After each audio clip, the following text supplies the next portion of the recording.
একদম বিয়ে কমপ্লিট করে তারপরে বাসায় আসছি, যেন এটা নিয়ে আর কোনো কিছু না হয়।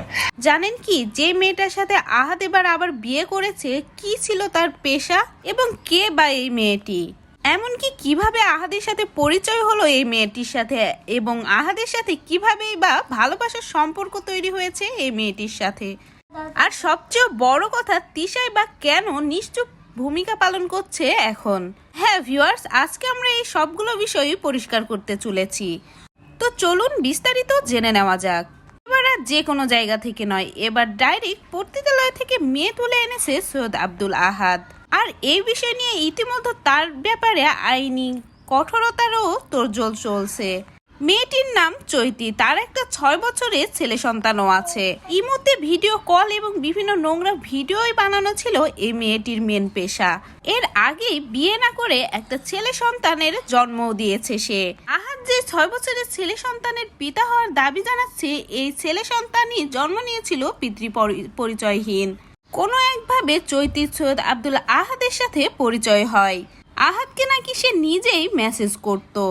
এরপরে চৈতির সাথে নিয়মিত কথা হয় আহাদের, এবং 3 মাস পরে ভালোবাসা দিবসে আহাদকে রিকোয়েস্ট করে ভালোবাসা দিবসের দিনে আহাদ যেন তাকে বিয়ে করে। কিন্তু ভালোবাসা দিবসের দিন আহাদ ছিল সমস্ত দিনটা জুড়ে তিশার সাথে, তাই আহাদ আর ওই দিনে চৈতিকে বিয়ে করতে পারে না। তবে 15 ফেব্রুয়ারি দুইজন আইনিভাবে বিয়ে করে, এবং এটা আহাদের পঞ্চম বউ। অন্যদিকে তিশাও সবকিছু মেনে নিয়েছে, তবে এই মেয়ের সাথে এক বাসায় থাকতে পারবে না তিশা।